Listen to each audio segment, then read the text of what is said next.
that have access to that database could search by his name, and it would pop up and it would say whether he's been cremated, where it was done, who presided over it, or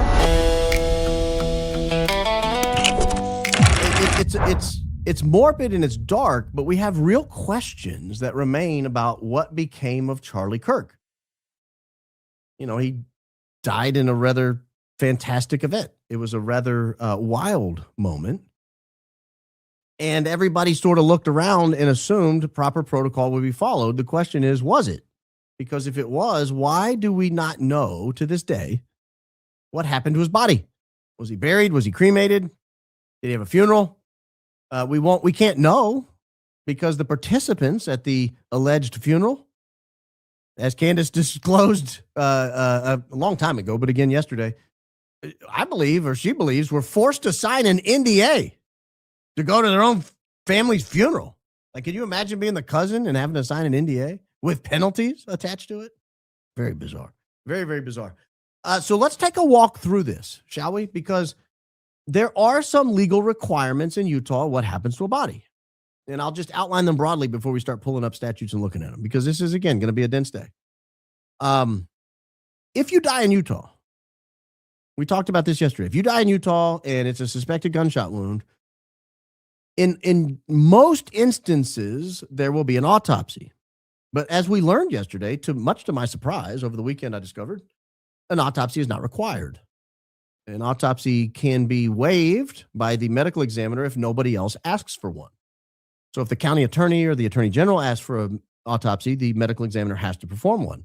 But if neither one of them asks for an autopsy and the medical examiner shows up and says, we don't really need to do an autopsy here, they don't have to do one. No autopsy is required. So what happens if the medical examiner takes custody? Because we're told the medical examiner took custody of the body. We saw a parade of people that included the medical examiner. And that parade of people supposedly went to the medical examiner's office in Taylorsville. What's funny about that is there were news cameras all over the place and nobody seemed to remember him coming. But there is actually a statute of what happens when the death appears. This is the purple part right here, where the death appears to have occurred under circumstances listed in 26B 8-205. And I will submit to you that that is a gunshot wound. Subsection 1 of that is a gunshot wound. The person or persons finding or having custody of the body or jurisdiction over the investigation of the death, so that's the medical examiner or the county attorney or the police, shall take reasonable precautions to preserve the body and fluids so that minimum deterioration takes place. That's subsection C right there. So the medical examiner has a responsibility here. Until the conclusion of the autopsy, there has to be some sort of preservation of the entire body. But once the autopsy passes, is there any additional requirement? And if there is no additional requirement, does that help inform us maybe why an autopsy was rushed? I'll give you a follow-up here. Here are situations where autopsies are authorized, and the reason why. This to right here is a verb. The medical examiner shall perform an autopsy to aid in the discovery and prosecution of the crime. So you want to make sure you protect the state's interest. Also, to protect an innocent person accused of a crime. In other words, if we have a criminal defendant before we have a completed autopsy, the medical examiner is no longer just trying to figure out who died and how, but they actually have a statutory duty to the accused. The medical examiner has a statutory duty to the accused, meaning Tyler Robinson in this case. When did we get Tyler Robinson? When did he show up? Well, he didn't show up allegedly until the night of September 11th. He didn't show up till the night of September 11th. Well, where was Charlie's body the night of September 11th when Tyler Robinson showed up? It was in Arizona. That's fast, ladies and gentlemen. When Charlie was not declared dead until the early afternoon, some point, 1:32, 2:30, 3 o'clock, sometime like that in the afternoon on September 10th, you wouldn't think the body would already be in another state 30 hours later. 33-hour manhunt. 30 hours later, you wouldn't think the body would be in another state. And this becomes an important factor when you think about the speed with which this entire thing was done. Because one of the things that can happen with with an autopsy, with a body, is the accused can request an extension. I'll show you this right here. This is a thing. Release of the body for funeral preparations.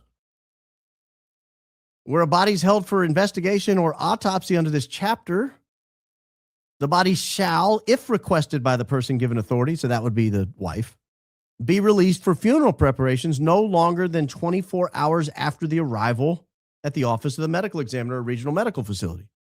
Well, ladies and gentlemen, we know when that took place. We think that happened around 8:30 or 9 o'clock p.m. on September 10th. That's when it arrived at the medical facility. And at that point, the clock starts running. They have 24 hours to get the body ready and released. They have 24 hours to complete the autopsy after it arrives at the medical facility. We saw the body leave Timpanogos Hospital at 7:57 p.m. It's about a 30, 45-minute drive. Let's call it 45 minutes to get the body inside the medical facility. That's when the clock starts running. If the medical examiner still has custody of that body within that whole 24 hours, and a criminal defendant comes along and says, you got the wrong guy, I don't believe that happened, they can file a request in the District Court of Utah to hold the body, not release the body. In other words, they can go to a judge and say, Judge, this is very unusual circumstances. We think they've got it all wrong here. You need to hold the body and allow a more thorough investigation to take place. Allow potentially defense people second autopsy, second opinion. That extension may only be ordered by a court. That's that section B right there. So you might get some sort of an idea of why everything was sped up so fast. Now you're starting to look and say, hey, it didn't make sense to me why there was such a hurry to dispose of Charlie Kirk's body. Recall last night we talked about all of the autopsy pictures were taken on September 10th. That means the autopsy, we believe, could have been done by midnight that night and released. They didn't even get there until like 8, let's call it 8:30. Let's say they drove really fast on the way there and they wheeled the body in. Yanking and banking, is that what Brian Harpole called it? Let's say they were yanking and banking on the way there and they just like catapulted the body into the building. You're talking 8:30 at the earliest. It was gone 3.5 hours later? Like gone from the building? The autopsy was done? Are you kidding me? That's super fast. That's really, really fast. That's like 20 and a half hours before the statutorily expected 24 hours passes. But if you don't know when somebody might be arrested for the crime, and you don't know if that person's going to request an extension, and you really don't want a second set of eyes looking in on what's going on, and you don't want a court getting involved, and you don't want extensions being granted, and you don't want a court to say, we need to hold this body for 2 weeks in the morgue and keep him on ice because we're going to have to get a second team in here. They're going to have to look at it. If you don't want any of that to happen, there's only one way to prevent it. Get that body the heck out of Dodge. And what better way to do that than to have the vice president of the United States show up and say, he's coming with me? What state medical examiner is going to look the vice president in the eye and say, no, sir, we've still got time on our hands. We don't have to release this body for another 5 hours. Enjoy the tarmac, sir. If you don't feel safe, you can get back up in the air. But we don't have to release this body for 4 more hours. Probably not going to happen. But if, let's say Dan Flood and Brian Harpole show up and they're like, hey, we're taking the body. No, we're not. You can't take the body. We've got time here. We're taking our time. We're letting the clock run. We got to see what's going on. So what does it take to get a body out of state in Utah? Because this seems extraordinarily fast. A lot of people have commented on this, that this seems extraordinarily fast. Well, we have a rule on that. There's a Utah requirement. It's called a disposition permit. A disposition permit, believe it or not. This is it. This is the Office of Administrative Rules, authorization for final disposition of deceased persons. This is the rule for the removal, transportation, and preservation of bodies. If you're going to remove the body, you have to obtain permission from the next of kin. That's Erika. You have to determine whether the medical examiner has been notified. That was taken care of. And this is to remove it from the hospital. And then you have to know where it's going. Right now, you got to transport it. If you're going to ship a body, and that's what happened here, that body has to be embalmed by a licensed embalmer, and then it's got to be placed in a particular shipping container. Now we got to preserve it. You can't hold it in transit more than 24 hours after death. It has to be maintained at a temperature no more than 40 degrees Fahrenheit. I don't know how they did that on Air Force Two. Maybe put it down in the cargo hold and just let it freeze with the rest of the luggage. I don't know. And then there are penalties associated with this here. But you have to get this permit. You have to get this disposition permit. It's a let me see if I can, there it is, a burial transit permit. And this has to be filed with the state. The burial transit permit has to be filed by the state. In other words, state offices aren't open in the middle of the night. The middle of the night, in order to transfer the body from one place to the other, you've got to create a record.